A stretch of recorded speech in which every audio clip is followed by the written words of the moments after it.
Breaking right now at 6:30, a building in Surfside collapses. Right now, fire and emergency crews are looking for anyone who may be hurt or trapped in the debris. CBS 4 has live team coverage. It is 6:30 on Thursday, June 24th. Good morning, everyone. I'm Frances Wang. Maribel is off. Thank you so much for making us a part of your morning. We will check in on the weather and traffic situation this morning in just a moment. But first, we want to get to that breaking news out of Surfside, where firefighters and first responders are searching through the rubble of a building collapse. There were people inside of that building when this collapse happened. As we mentioned, we have live team coverage this morning. We will begin with CBS 4's Brooke Shafer, who has worked the story all morning long. Brooke, what's the latest? Well, really, Francis, this is just a nightmare scenario out here. I actually just spoke on the phone with a man. He said he helped rescuers find a 10-year-old boy and his mom trapped in the rubble this morning. He said the little boy was trapped under what looked like his mattress and his bed frame. The boy, he said, looked like he was wearing his pajamas. And you have to imagine all of this happening in the middle of the night while people were asleep.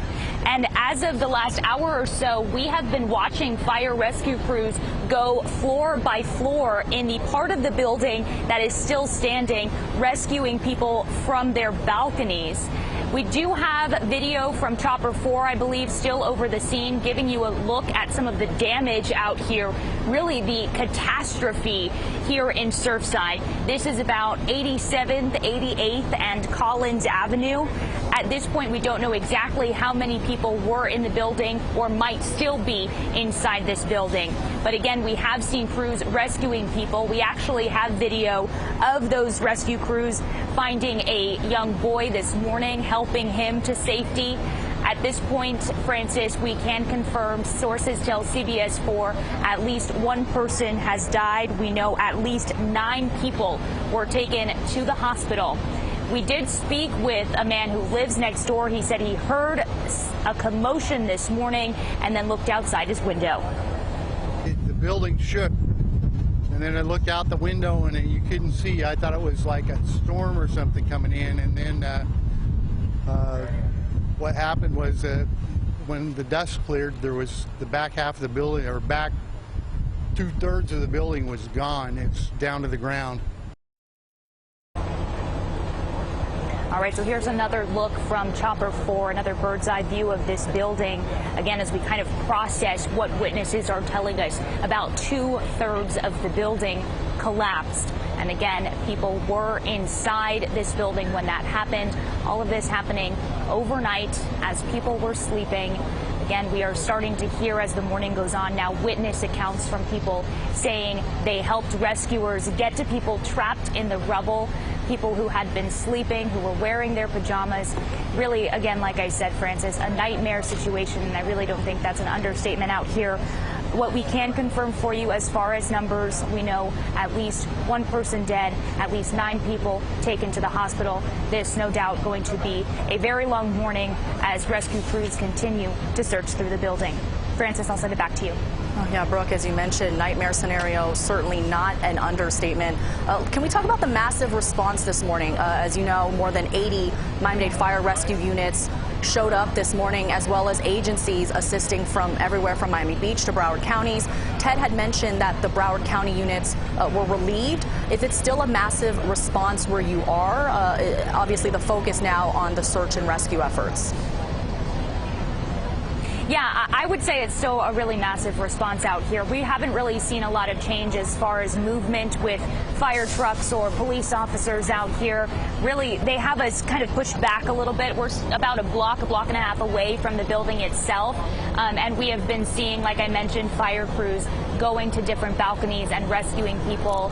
We saw a family being rescued. We saw an older gentleman being rescued from his balcony as well. So, yeah, I think it's still safe to say this is definitely a massive rescue effort out here, a massive response from agencies, like you said, across South Florida.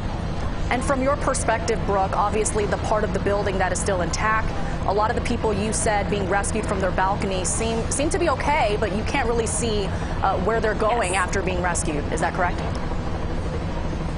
That's correct. Yeah, we can see people, firefighters have been using that ladder to reach people on their balcony, and then they were kind of cutting out a piece of the balcony to rescue people from there and get them onto the ladder safely.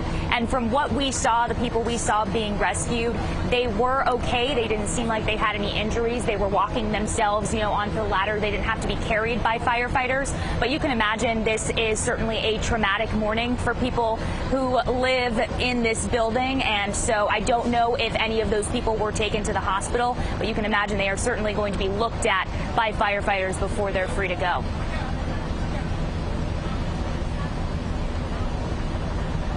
And Brooke, we had seen video of a 12-year-old boy being rescued. You mentioned you spoke with someone and that a 10-year-old boy was being rescued. We know that there were so many witnesses, onlookers all morning long. It sounds now like people are coming to that area trying to get a hold of their loved ones and find out more information. Do you get a sense of, was it mostly families who lived in that building?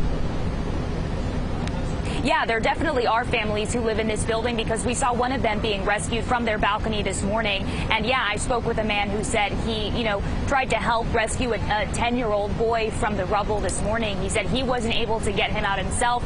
Firefighters eventually had to help get that boy to safety. But you can imagine what a traumatic morning, not only for the people, obviously, who live in this building and who are now dealing with this aftermath, but the witnesses who, the man I spoke with, he says he lives across the street. He, was outside. He heard something. He turned around and saw all this smoke. And he said he just started running toward the direction of the building. And he said all he could hear was kind of screams, people screaming for help. And that's when he said he came across that 10-year-old boy who had kind of stuck his arm out of the rubble, he said, and was waving for help. But really, when you start to think about it as well, all of this happening in the middle of the night, I asked him, what was that boy wearing? Did it look like he was, asleep when all of this happened? He said, yeah, he was wearing his sweatpants, and it looked like he was kind of trapped by his mattress and his bed frame. Well, just awful, especially for those children. Brooke, thank you very much for those updates.